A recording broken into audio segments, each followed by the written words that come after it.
Hello and welcome to Sailing NV, where we've hauled out our Open 66 in North Borneo to replace our engine. This week on NV we've got some good news and some bad news. Our engine should be arriving today. I discovered something make me very scary. We're here in the boatyard in Kudat. Day 3 of work on the yard. Living aboard, juggling family life.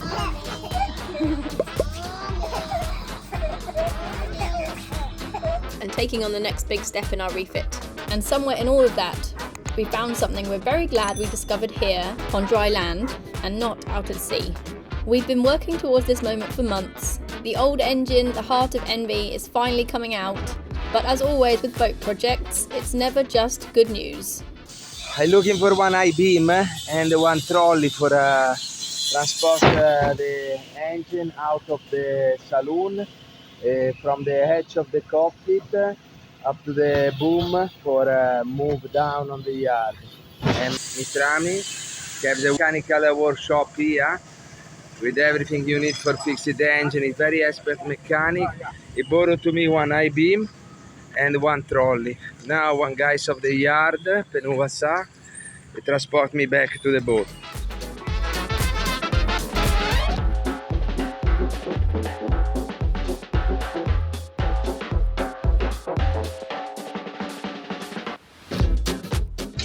Now I have to find a system to lift on the cockpit because this stuff is very heavy.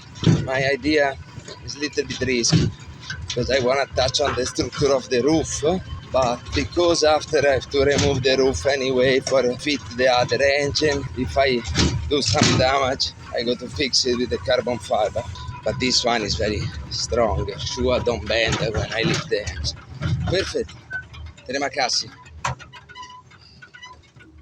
We are ready for remove the engine today. I have the I-beam, I have the trolley for move on the cockpit. Now we work hard to try to drop down on the ground on the yard the old engine.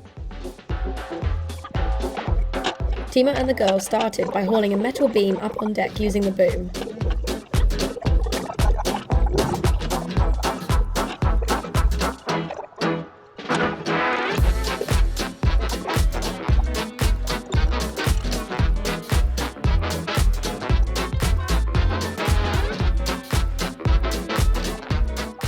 They secured it to the bimini frame above the cockpit, giving a strong anchor point for the chain block to lift the engine from the bay into the cockpit.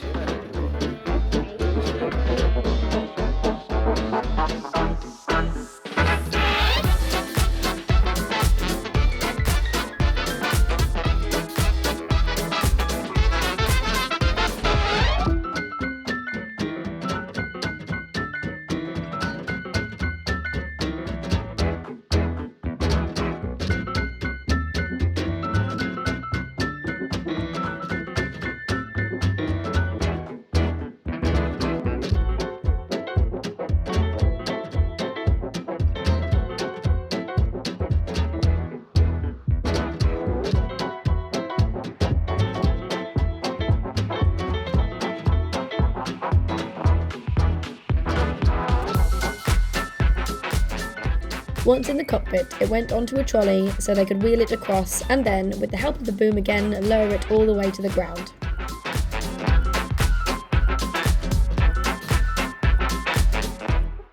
Apologies for my voice. Even in the tropics, it's possible to catch a cold.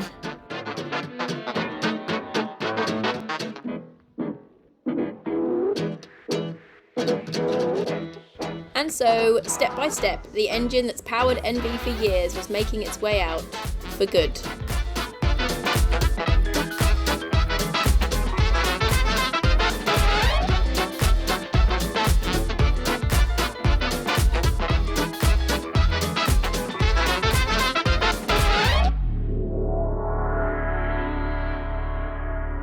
While Timo kept things moving back at the yard, I headed into the city to hunt down a few parts we just can't get here in the sleepy fishing town of Kudat.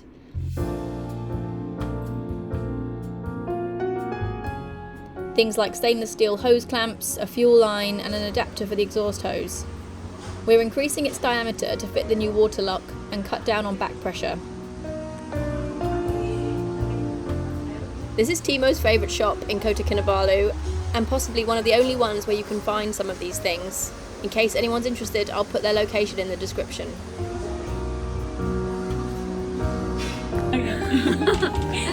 Yeah, just getting the Jubilee clips.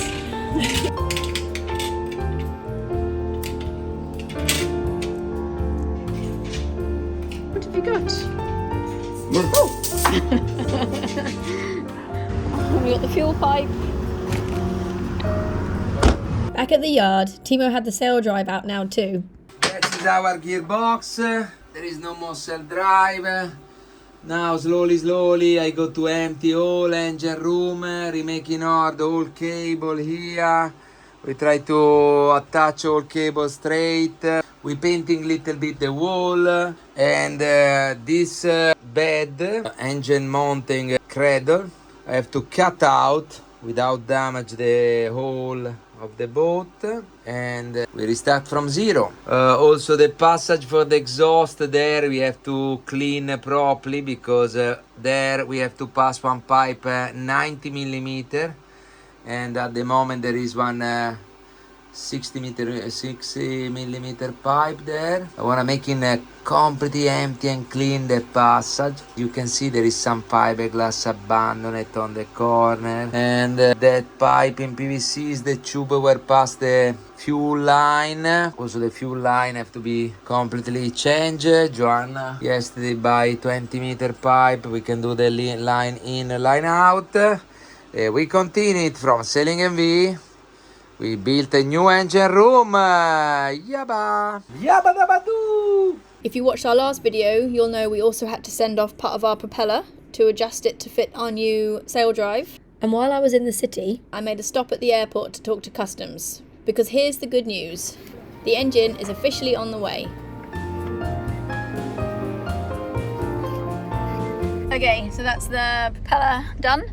Now, since we're in the city, we're going to go to customers by the airport and let them know that our engine should be arriving today, just to alert them that we are a yacht in transit and that we're expecting this engine as a replacement part because ours is broken. Maybe even we manage to speed up the process enough that the engine gets delivered straight away. It'll be amazing. Okay, here we are at customs, or I don't actually even know where customs is. This is just where one of the mass cargo depots is. They will have a customs here, so let's try our luck. Maybe the engine's just here somewhere. We'll pass it in a minute. Okay, so it's not arrived yet. It's quite a few days later than they originally said. It's now arriving tomorrow night, supposedly, and I can't declare it. Apparently, if I want to declare it, or if I want to import it myself, I will get charged tax, so we have to have an agent to do it.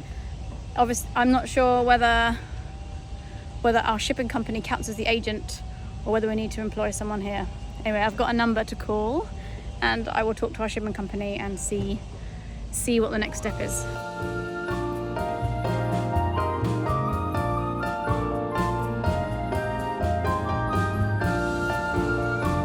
But the bad news came when we pulled out the old exhaust pipe. Hi there, here from Sailing MV. We go to give some information about exhaust pipe. Remove one exhaust pipe is one bad job for every kind of yachty, because the exhaust pipe, they are rigid when they are old, they're big, they stuck inside. You have to cut the cable tight and everything and try to pull out, and many of us we come in lazy, we don't substitute often. One exhaust pipe for engine have one life around to 7 years. More start to be very bad because the rubber deteriorate, and the steel and the metal wire inside start to be rusty and don't guarantee anymore the safety. Why there is the bending wire, the spiral steel inside? The spiral steel is for prevent the squeeze of the pipe when the pipe making the curve, and when the steel is rusty, any kind of movement crack, and there is no more this guarantee. I want to show you in what kind of condition we find our pipe after one time approximately of 12 years, because 2008 I suppose. In Fiji, we don't substitute the pipe because the cost of one pipe is enormous, and the part of the pipe visible is in good condition. The part we see is this kind of parts of the pipe. All parts visible is in good condition. I consider still safe. But what I not check, because it's impossible, be one big job, remove, is the parts of the pipe pass inside of the string of the boat, the frame of the boat.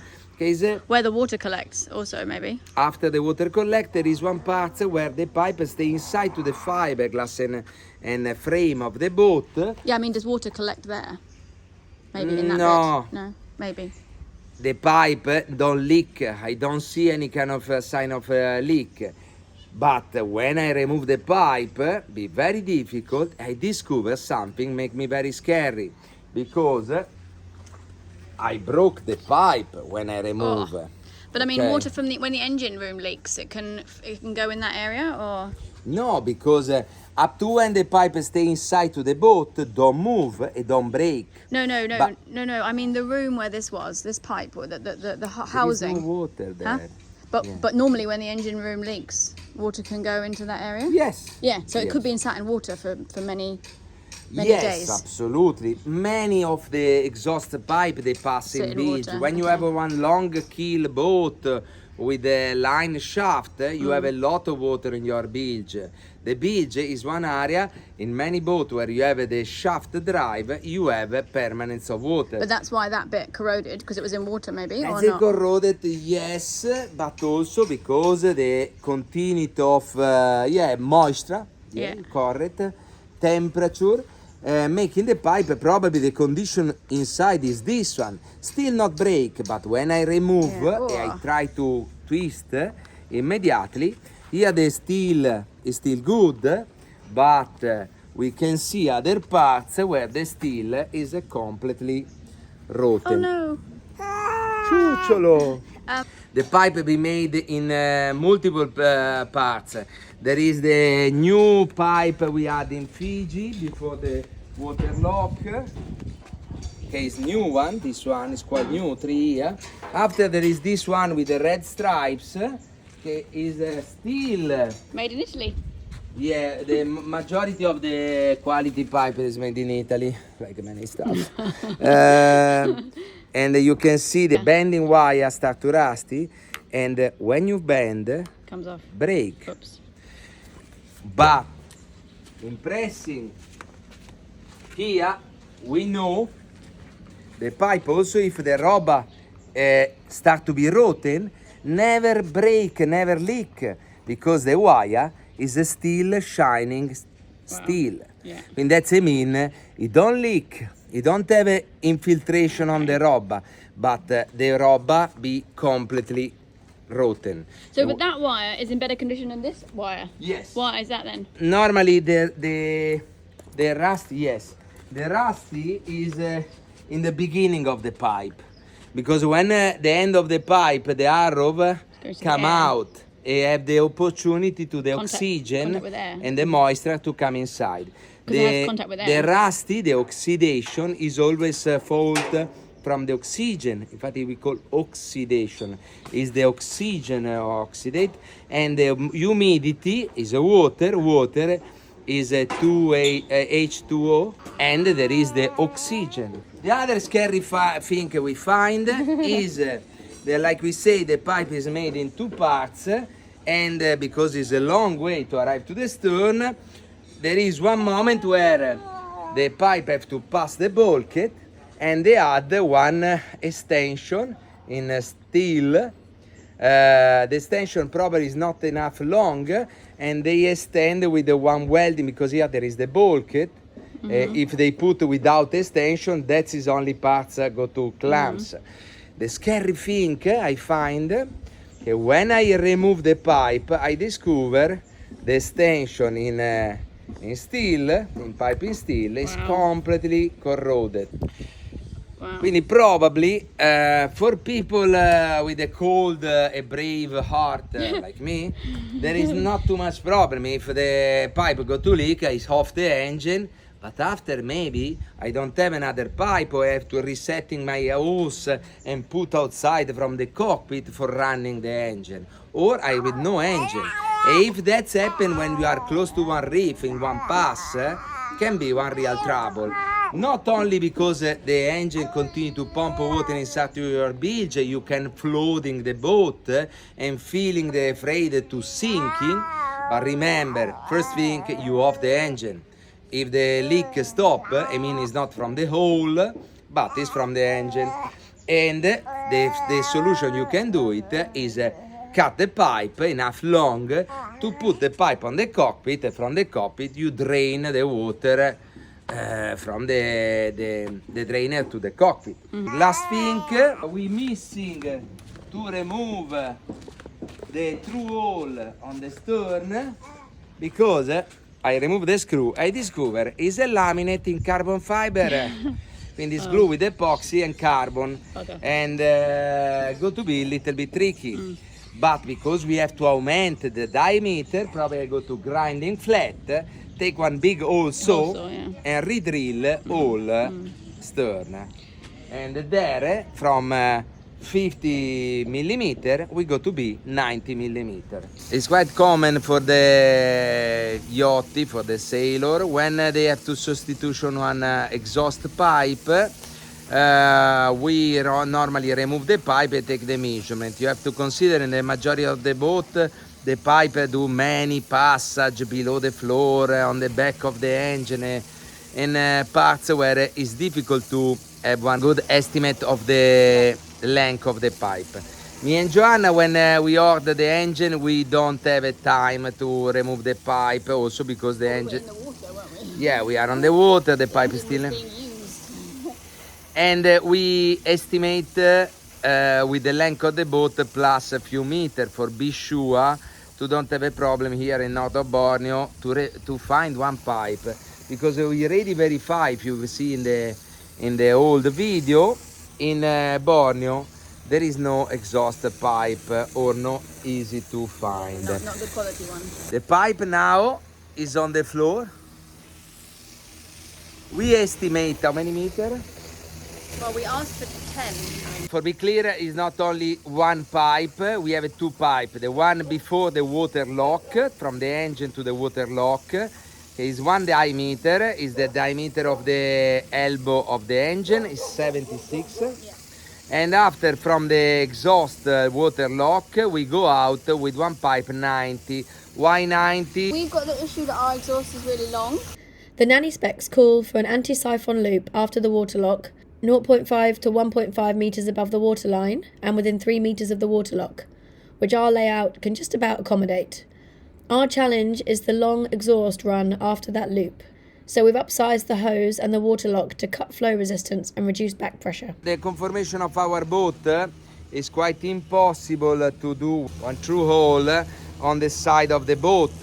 The engine is approximately here, yeah, little bit back.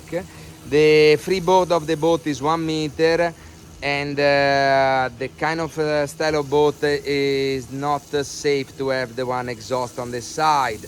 When the boat heel over a lot, the exhaust got to be too much submerged. So a reason why we chose to increase the diameter for reduce the risk of Back pressure, what do you call it? yeah, back pressure, to too much resistance on the pipe. Now, the first engine is a 38 horsepower Volvo, and I have a 10 meter or something similar pipe. Yeah. We don't think there is another any problem. Also, another thing we do, the setting of the engine is suggested with one water lock 50 liter.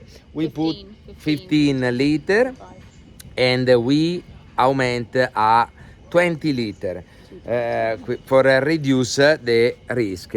Now we are here for measurement the pipe, approximately like this. 10 meters and 30 centimeters. Okay, you see, we are really on the risk 10 meter if the pipe is straight. Like you see, the measuring tape is straight, the pipe at the moment is not very straight. For calculate, I keep a distance 30 centimeter or more between all pipe.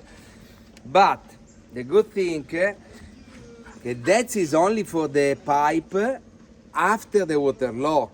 In reality, we have another 3 meter pipe. We bought it from the engine to the water lock. Now, where we put the water lock, that is the problem. So you're thinking about putting the water lock in the very stern. I think that might be a problem though, mightn't it? Because if we had a problem there, we wouldn't see it then, would we? I think the water lock needs to be in the engine room. Yes, Joanna, so imagine we can put the water lock a lot of late on the line. We have to be... Yeah, so this is still the length that we're going to need. Ah, but you've put the water lock in that. Yeah. Oh no, you should start after the water lock. Yeah, I want to be sure. For that, I think there is no problem. So the old engine is out, the new one is on its way, and Envy is one step closer to sailing again. But first, we've got a lot more work to do. If you'd like to support us on Patreon or with a one-off donation on our coffee website or via PayPal, I'll put the links in the description. Thank you. If you enjoyed this video, we'd really appreciate it if you could click the subscribe button, like, comment, share it with your friends, and don't forget to ring the bell so you don't miss out on any future episodes. So it's goodbye from us here, 5 meters above the ground. But before we go, we've got a quick message for you. We have a lot of spare parts from our engine that either we never used, never installed, or that were lightly used. There's even the second-hand reconditioned sail drive that we installed only 6 months ago. It's a shame for these parts to go to waste, so if you know of anyone that has a similar engine and that could use them, this could be a very good opportunity for someone. Our engine was Volvo MD2040C and the sail drive is 120 SD, but from what I know, from what I've seen, a lot of these parts fit many Volvo engines. We've also got, you know, the usual spares, all the belts, filters, we've got, but like the exhaust elbow, the timing gear cover, the water pump, the damper plate, all these things are either we've got ones that have not been installed or are in very good condition. If you take the parts inside to the gearbox in single, they can cost a fortune. The shaft inside to this sail drive, I ordered yesterday in Thailand, cost $1,000. The shaft of the propeller, we have a 2 in good condition, and also that one cost a lot of money. This gearbox, we bought it only 6 months ago. It don't leak, is very good condition. The con clutch is the reason why we change, is in perfect condition. The other one is still in good condition, but the con clutch maybe we suggest to replace. But there is a lot of parts. We have also a lot of anode. We have 2 newer anode and other parts. This one is new, only 6 months. The seal is in very good condition. This elbow have 6 months, is new. It costs a fortune, one elbow. Have no corrosion, is really new. The salt water pump, we do the service and change the kit. The injector, we have do the service in KK 6 months ago. Also the injection pump is reconditioned, check, and the pipe have only this pipe is quite new, have only 3 years. The water pump is new, isn't it? Water pump, the water pump is there. Let's see the water pump. Okay. Watch the shining. Yeah. Okay. And this pipe I go to clean. Is one pipe cost to us a fortune, and we replaced 6 months ago. But there is a lot of parts, like cap. This robot. Yeah, This robot cost new. 400 pounds. No, No, not so much. beh, they cost a lot. They Yeah. are new. There is a lot of parts. Yeah. Okay. Okay, please contact us.